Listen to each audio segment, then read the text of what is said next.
So, ladies and gentlemen, welcome to our video of planets through ascendants.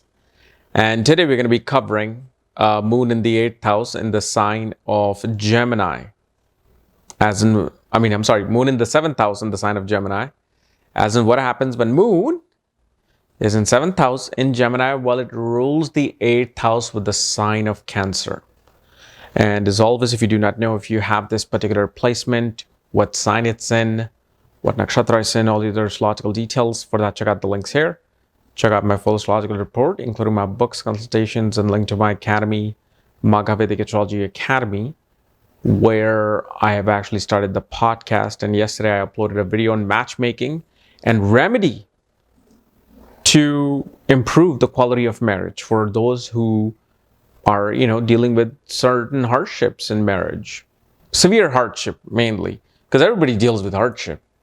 But this is more like intense, So hopefully that helps you guys. So anyway, let's start with our video today. So when Moon is in the 7th house in Gemini, it takes me back to my conversations with my astrologer uncle in India back in the days when I clearly remember this one word. And he said chanchalta. He said moon, he said in Hindi, moon सातवें घर में चंचलता लाता है, चंचल बना देता है आदमी को. Which means simply, well, I don't know actually. To think about it, how would I translate chanchalta in English? So if you do know what chanchalta means in English, let me know.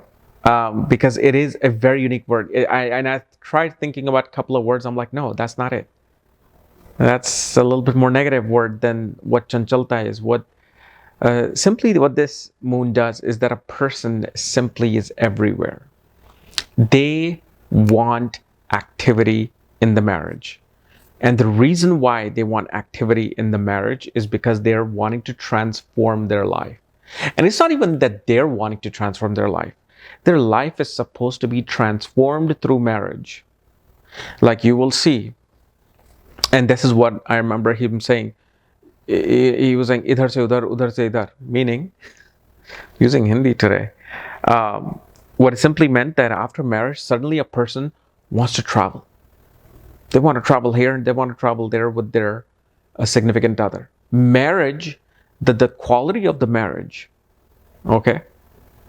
Because remember, 8th house, 7th house is marriage, 8th house is the quality of the marriage. So the quality of the marriage is now coming into the 7th house, and that depends upon the adventures, the movement within the marriage. Such people you will see, they would really look back in their life and they're like, wow, with my spouse, I traveled here, I traveled there, and we collected this, we collected that, we had this much fun. And for them, that builds up their value for the marriage. So for such a person, actually, it's quite imperative that they travel. The other thing you will see is that they're always seeking and searching perfection in the marriage. You will see this individual always trying to perfect their partner.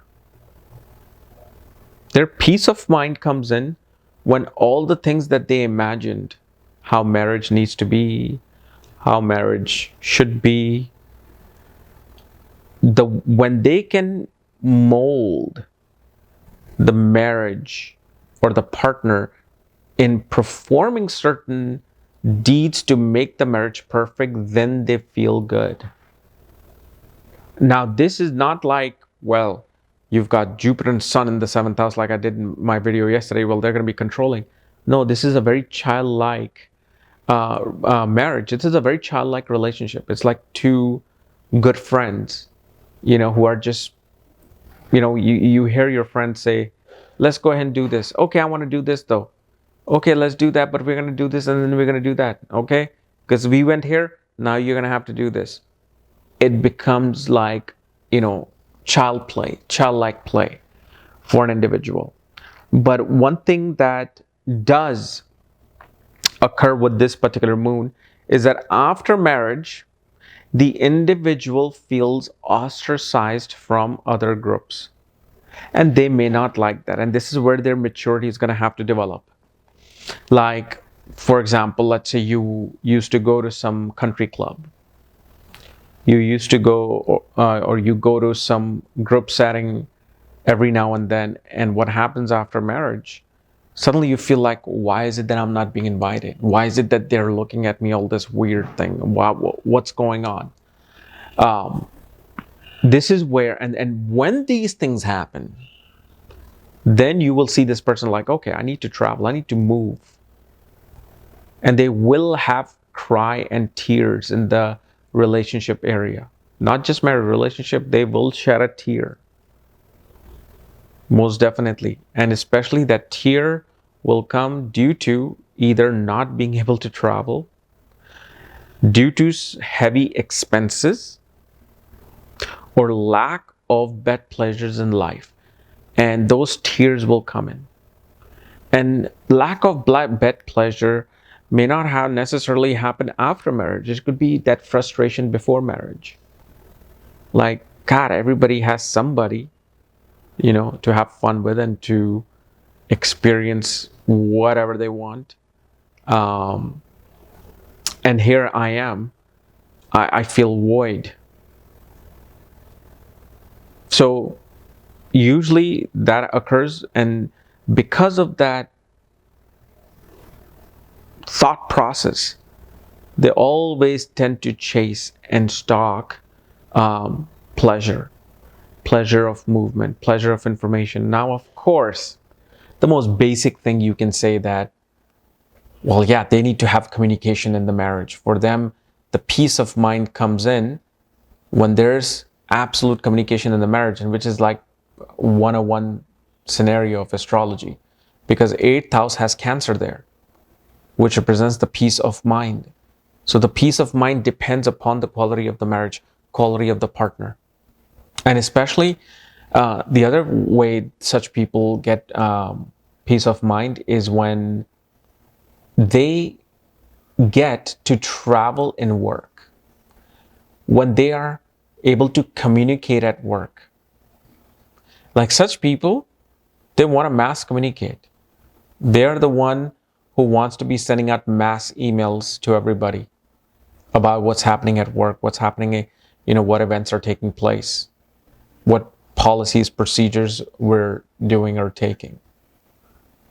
And especially for this person, one-on-one interactions becomes extremely important. And so, regardless of what your career is, you need to pick a career where you can communicate with people on one-on-one basis.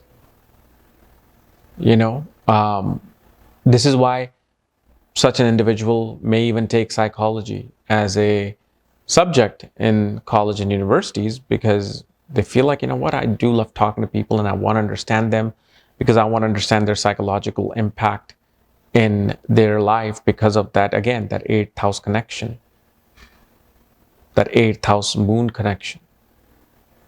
Okay.